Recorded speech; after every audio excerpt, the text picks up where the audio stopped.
দূর দূর, হঠাৎ করে কেন যে এত চুল ঝরছে বুঝতেই পারছি না। কতদিন হয়ে গেল চুল ওঠা আর থামছেই না। না, এমন হতে থাকলে তো মাথায় টাক পড়ে যাবে। না না না, আজ রাজবৈদ্যের কাছে পরামর্শ নিতে হবে।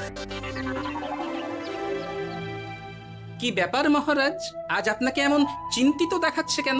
জীবনে বড় দুঃখ গোপাল, মন মেজাজ একদম ভালো নেই। সে কি কি হয়েছে মহারাজ? গোপাল থাকতে দুঃখ কিসের? আর বলো না, মাথার চুলগুলো আজকাল ঝড়ে পড়া পাতার মতো পটপট করে ঝরে যাচ্ছে। আমি তো জানি কেন এমন হচ্ছে, কিন্তু এখনই মুখ খুললে চলবে না। আর একটু বেশি বিপদ বাড়লে তখন মাঠে নামবো। তাই বলুন। এ তো খুব ছোট ব্যাপার, চুল ঝরলে টাক পড়বে, আর সেটা পড়া কত ভালো জানেন? কথায় আছে, যত বড় টাক তত বেশি টাকা। তুমি চুপ করো তো বাপু। যদি টাক থাকলেই টাকা হতো, তাহলে তোমার টাকা কোথায়? যেটা বোঝো না সেটা নিয়ে কথা বলো না। তাই না তাই, মহারাজের ঝরছে চুল, চিন্তার ভাঁজ মাথায়। গোপাল যতই চেষ্টা করুক, চিড়ে ভিজবে না কথায়। তোমরা সকলে থামো তো দেখি। ও রাজবৈদ্য, তুমি এর কিছু উপায় বলো। আগে মহারাজ, অনেক সময় দেহে ওই লৌহের পরিমাণ কমে গেলে এমন চুল ঝরে। আপনি বরং পালং শাক, ওই কিশমিশ, কলা ও আরো কিছু ফল আমি বলে দিচ্ছি, সেগুলো বেশি করে খান। আচ্ছা আচ্ছা আচ্ছা, তবে তাই করে দেখি।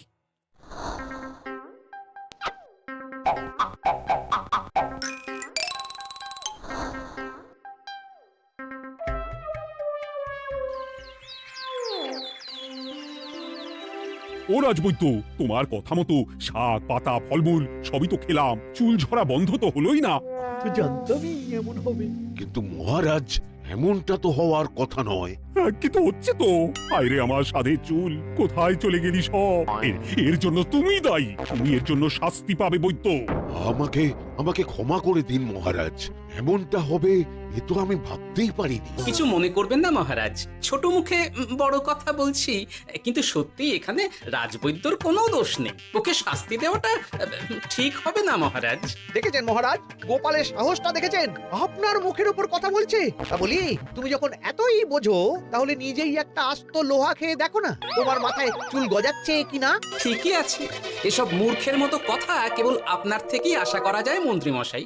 মহারাজ, আপনি বিচক্ষণ মানুষ, আমার শুধু অনুরোধ, আরেকবার ভেবে দেখবেন। ঠিক আছে, রাজবৈদ্যকে আমি শাস্তি দেব না, কিন্তু সকলের জন্য আমার একটা ঘোষণা আছে। কি ঘোষণা?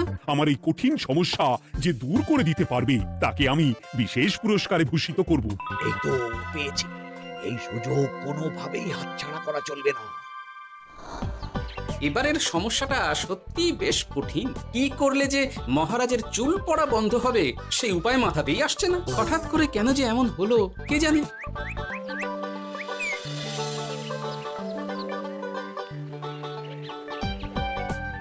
ও মা, তুমি এসে গেছো?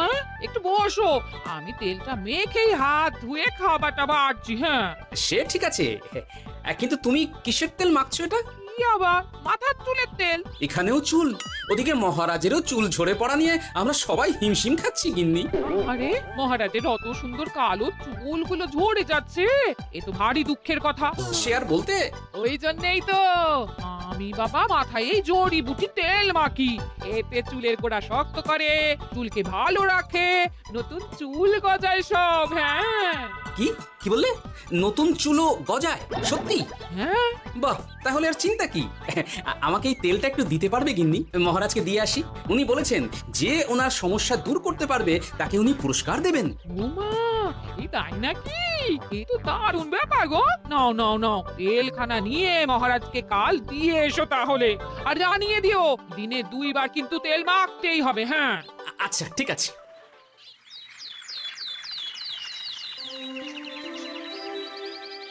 কোনো উপায় খুঁজে পেলে তোমরা? আগে মহারাজ, আমি আপনার জন্য নকল চুল বানিয়ে এনেছি। যতদিন আপনার চুল পড়া বন্ধ না হচ্ছে, ততদিন আপনি এটা পরে ব্যবহার করতে পারেন। সে তো বুঝলাম, কিন্তু নকল চুল তো আর আসল চুলের জায়গা নিতে পারবে না বিজ্ঞানী। আসল চুলের কথা ভেবে আমি আপনার জন্য কেশুত্তে পাতা এনেছি মহারাজ। আচ্ছা বেশ। তা গোপাল, খুব তো আগের দিন বকবক করছিলে, তুমি কি এনেছো শুনি? সেটা যথাসময়ে দেখতে পেয়ে যাবেন মন্ত্রী মশাই। এটা জড়িবুটি তেল মহারাজ, আমি এটা আপনার জন্য এনেছি। এতে নতুন চুল গজায় আর চুলের স্বাস্থ্যও ভালো হয়। আমার গিন্নিও ব্যবহার করে এটি, তবে দিনে দুবার করে মাখতে হবে, তাহলেই ভালো ফল পাবেন মহারাজ। বাবা, তাহলে তুমি কেন মাখো না? আচ্ছা, আপনার সমস্যাটা ঠিক কোথায় বলুন তো মন্ত্রী মশাই? মহারাজের জন্য কিছু আনলেও কথা শোনান, না আনলেও কথা শোনান। সত্যি তো মন্ত্রী, কেন তুমি সব সময় গোপালের পিছনে পড়ে থাকো বলো তো? এরা তো তাও সবাই কিছু না কিছু আমার কথা চিন্তা করে এনেছে, তুমি তো সেটাও করনি। না আসলে মহারাজ, আমিও ভাবছিলাম আপনার কথা, কিন্তু থাক, বুঝেছি। আহ, দারুণ। তেলের গন্ধটাও খুব সুন্দর। গোপাল, তোমায় অনেক ধন্যবাদ। আশা করছি ব্যবহার করলে খুব ভালো ফল দেবে। একদম দেবেই মহারাজ। দূর বাবা, ভেবেছিলাম এক হলো আর এক।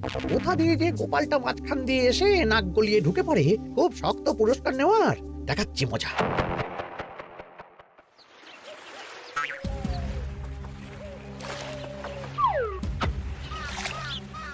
এবারে গোপালের তেল দিয়েই সব কিছু তোলপাড় করব।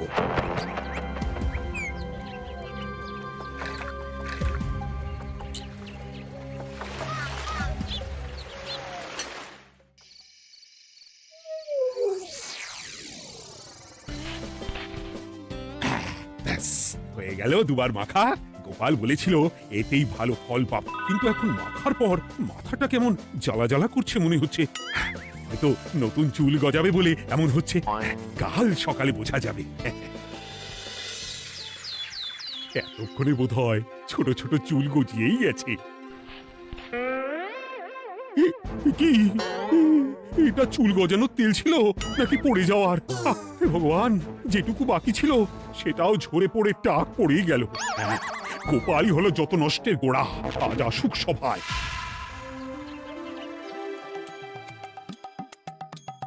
এই যে এখন এলেন উনি। ও কি মহারাজ, আপনি এমন কাপড় মাথায় জড়িয়ে বসে আছেন কেন? তুমি আর এমন প্রশ্ন জিজ্ঞাসা করো না গোপাল, তোমার দয়াতেই মহারাজের এমন অবস্থা। মানে? মানেটা আমি তোমায় দেখাচ্ছি, দাঁড়াও। এই যে গোপালের দেওয়া তেল মেখেই আমার এমন হয়েছে, আর তার জন্য আমি তোমাকে কোনোদিনও ক্ষমা করব না গোপাল। বিশ্বাস করুন মহারাজ, আমার গিন্নিও মাখে এই তেল, কিন্তু এমন কিছু তো এখনো পর্যন্ত ঘটেনি। আমি আর কিচ্ছু শুনতে চাই না। আমার মাথা ভর্তি চুল আমি ফেরত চাই। যতদিন না আমার মাথার সব চুল ফিরে আসছে, ততদিন আমি তোমার মুখও দেখতে চাই না। মহারাজ, আপনার কোনো চিন্তা নেই, আমি তো আছি। এবার এই সমস্যার একটা সমাধান আমি করেই ছাড়বো। কি ব্যাপার, মন্ত্রী মশাই এত লাফাচ্ছে কেন? এসবের পেছনে আবার ওনার হাত নেই তো? না, ব্যাপারটা পরে দেখতে হচ্ছে।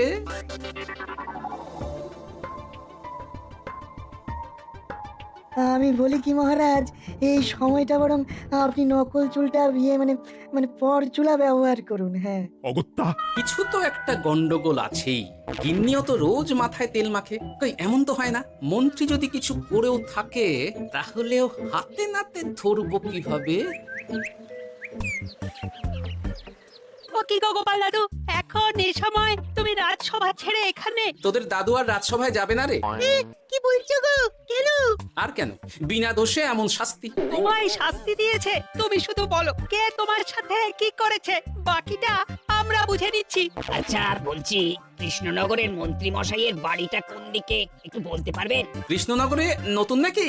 আগে তো আপনাকে কখনো দেখেছি বলে মনে পড়ছে না। হ্যাঁ, আমি এখানে থাকি না, আমি এখানে আমার কাজে এসেছি, তাই মন্ত্রী মশাইয়ের বাড়ির ঠিকানাটা যদি একটু বলে দেন। নিশ্চয়ই, এই পথ দিয়ে সোজা চলে যান, তারপর কিছুটা ডান দিকে গেলেই পেয়ে যাবেন। আচ্ছা, অনেক ধন্যবাদ। ভিন গাঁয়ের লোক মন্ত্রী মশাইয়ের বাড়িতে? ব্যাপারটা বেশ সন্দেহজনক লাগছে। এই এই গুলটে নেবলা, তোরা তোরা দুজন একটু আড়াল থেকে দেখতো লোকটা মন্ত্রী মশাইয়ের বাড়িতে ঠিক কি জন্য এসেছে, তারপর আমায় খবর দিস। ঠিক আছে গোপাল দাদু। তোমার আবার এখানে আসার কি দরকার ছিল? আমি তো বলেছি যে আমি ঠিক গিয়ে তোমার পাওনা গন্ডা মিটিয়ে দেবো। মিটিয়ে দেবে? কতদিন হয়ে গেছে জানেন? দেখো, হয় আমার কীটনাশক আর সার সব ফিরিয়ে দিন, নয়তো আমার জিনিসের দাম মিটিয়ে দিন। কীটনাশক, সার আর কি করে ফেরত দেবো বলো? ও তো সব পুকুরের জলে মিশে গেছে। ও সব আমি জানি না, আমার পাওনা গন্ডা মিটিয়ে দিন, ব্যাস। চল চল এখনই তাহলে গোপাল দাদুকে গিয়ে সব জানাই। চল চল দাদু, ও গোপাল দাদু, তোরা এসে গেছিস? আয় আয় আয় আয় আয়। মন্ত্রী মশাইয়ের মুখ থেকে অনেক খবর পেলাম। তাই নাকি? কি শুনি? মন্ত্রী মশাই ওই লোকটার কাছ থেকে অনেক কীটনাশক সার নিয়েছে, কিন্তু এখনো জিনিসের দাম মেটায়নি। ওই জন্যই তো মন্ত্রী মশাইয়ের উপর লোকটা খুব রেগেছিল, হুমকিও দিয়েছে 1 সপ্তাহের মধ্যে জিনিসের দাম সব মিটিয়ে দিতে হবে। তাই নাকি? কিন্তু কীটনাশক সার নিয়ে মন্ত্রী মশাই কি করবে? সেটা তো বলতে পারবো না দাদু, তবে হ্যাঁ মন্ত্রী মশাই ওই লোকটাকে বলছিল যে ওই সব কীটনাশক সার পুকুরের জলে মিশে গেছে। কি বললি? পুকুরের জলে? আচ্ছা, এবার দুয়ে দুয়ে 4 করা গেল। অনেক ধন্যবাদ রে তোদের। বল বল তোরা কি খাবি? কিচ্ছু লাগবে না গোপাল দাদু, তবে ভোলা বয়ের আর মিষ্টি খাওয়ালে। আচ্ছা আচ্ছা। কি করে যে মহারাজকে আসল ব্যাপারটা বোঝাই, কিছু তো একটা উপায় বের করতেই হবে। তা বলি বাবা, রাজসভায় যেতে হবে না বলে কি সারাদিন এইভাবেই শয়নে শয়নে দিন কাটাবেন বাবা? হ্যাঁ, উপায় পেয়ে গেছি। বুঝলে গিন্নি, আমাকে একটা জায়গায় যেতে হবে বুঝলে, তারপর ওখানে যদি কাজ হয় তাহলে আগামীকাল রাজসভায় আমি যাব। কিন্তু তুমি যে বলেছিলে তোমার এখন ছুটি। হ্যাঁ, কি আর করি বলো, গুরুত্বপূর্ণ একটা কাজ, তাই যেতেই হবে। আচ্ছা যাও। ওই গো বিজ্ঞানী, আরে গোপাল যে, বলো। এই যে বিজ্ঞানী, একটা বিশেষ দরকারে তোমার কাছে এলাম বুঝলে। হ্যাঁ বলোই না। আচ্ছা, এই দূষিত জলকে কিভাবে আবার পরিশুদ্ধ করে বলতে পারবে? কেন পারবো না? জলের মধ্যে একটু চুন আর ফটকিরি দিয়ে দিলেই জল আবার দূষণমুক্ত হয়ে যাবে। তবে ওগুলো দেওয়ার পর কিছুদিন সেই জলকে ব্যবহার করা বন্ধ রাখতে হয়। হ্যাঁ। আচ্ছা আচ্ছা, অনেক ধন্যবাদ, আসি তাহলে। হ্যাঁ,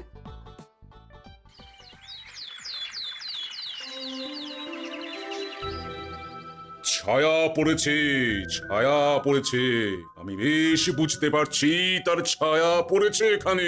কার ছায়া পড়েছে? আজকাল তোর মাথা থেকে অনেক চুল ঝরে পড়ছে, তাই না? আগে হ্যাঁ সাধু বাবা, আপনি একদম ঠিক কথা বলেছেন। ও বাবা, এই আবার কোথা থেকে উদয় হলো? আরে আমি একা গিয়ে সেই স্নানের পুকুর পরিদর্শন করতে চাই। যথা আজ্ঞা বাবা।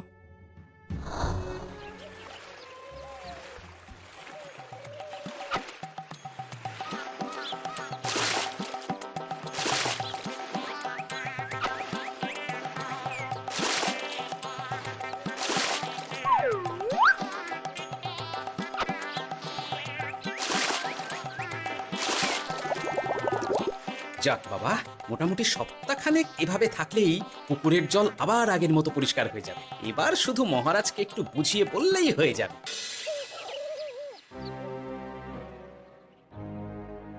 কি বুঝলেন সাধু বাবা? আমার অনুমানটাই ঠিক ছিল। পুকুরের জলে কালো ছায়া পড়েছে, কুদৃষ্টি পড়েছে, তাই এমন হচ্ছে। সে কি? কি কালো ছায়া? যত সব বাজে কথা। জল দূষণ করলাম আমি, আর দোষ পড়ছে কালো ছায়ার উপর। তাহলে এখন কি হবে? চিন্তার কোনো কারণ নেই। আমি মন্ত্রপুত ভস্য ছড়িয়ে দিয়েছি। 1 সপ্তাহ ওই পুকুরের জল স্পর্শ তো দূর, পুকুরের কাছেও যাওয়া নিষেধ। তাহলে এখন মোহরের কি হবে? যথা আজ্ঞা সাধু বাবা। ও কি, তাহলে মহারাজ এতদিন স্নান করবেন কোথায়? সে কথা কাউকে চিন্তা করতে হবে না। মহারাজের ওপরে কালো ছায়া পড়া জল পড়েছে, তাই আগে সেটা শোধন করতে হবে। আমাকে তাহলে কি করতে হবে সাধু বাবা? আমার শিষ্য গোপাল আমাকে আগেই এই বিষয়ে জানিয়েছিল। আমি তার হাত দিয়েই তোর স্নানের জল পাঠিয়ে দেব। তাই আগামী 1 সপ্তাহ সেই জল দিয়েই তোকে স্নান করতে হবে। কি গোপাল? দেখছো তো মন্ত্রী, গোপাল আমাকে কত ভালোবাসে। আমি ওকে কত কথা শোনালাম, কিন্তু না না না না, কাল থেকেই আমি আবার গোপালকে রাজসভায় ডেকে আনবো। আমি আসছি, আমার কাজ হয়ে গেছে। আর হ্যাঁ, তোর স্নানের পুকুরের চারিদিকে প্রহরীর বন্দোবস্ত কর, কাক পক্ষীও যেন ওখানে প্রবেশ করতে না পারে। আচ্ছা বাবা, আচ্ছা।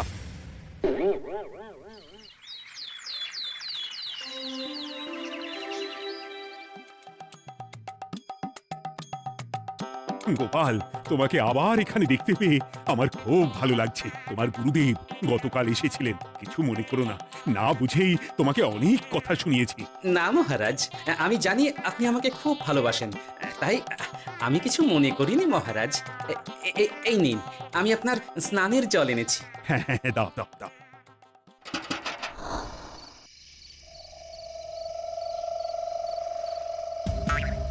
ও বাবা, পুকুরের কাছে যে গিয়ে দেখবো সে উপায় নেই। চারপাশে প্রহরীতে ভর্তি, তাহলে কি সত্যি সত্যি কালো ছায়া পড়েছে? ভালোই হলো, পাওনাদারকে বলে দেবো কীটনাশকটা জালি ছিল। হি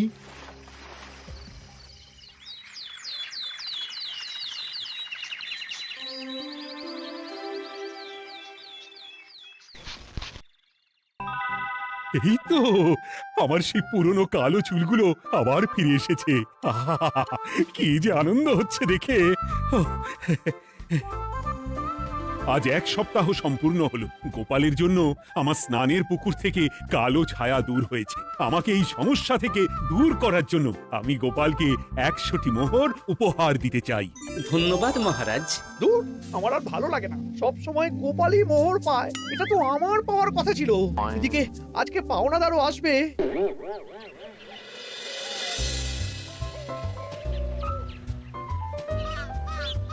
গোপাল দাদু, ওই লোকটা এসে গেছে। আচ্ছা, আসছি। এটা তো মন্ত্রীর বাড়ির দিকে রাস্তা। আমরা তাহলে ওদিকে কেন যাচ্ছি গোপাল? আপনার পুকুরের আসল রহস্যটা কি সেটা আপনি জানবেন না মহারাজ? মানে নিজের চোখেই দেখুন, তাহলে বুঝতে পারবেন। আর একটু সময় দাও আমায় ভাই, এমনিতেও তোমার কীটনাশক কোনো কাজের নয়। কি এখন এসব কথা? আর একদিনও সময় দিতে পারছি না। একটু বোঝো, একটু। সব আমি মহারাজের পুকুরের জলে মিশিয়ে দিয়েছি। মন্ত্রী, তুমি তাহলে সেই কালো ছায়া? মহারাজ, আপনার পর্দা ফাঁস হয়ে গেছে মন্ত্রী মশাই। তুমি তাহলে সবটা জানতে? একদম প্রথম থেকে। এই রে, খুব জোর ফেসেছি। এদিকে পাওনাদার, ওদিকে মহারাজ, এখান থেকে কেটে পড়তে হবে। গন্ডগোল করে আবার পালানো হচ্ছে কবে রে?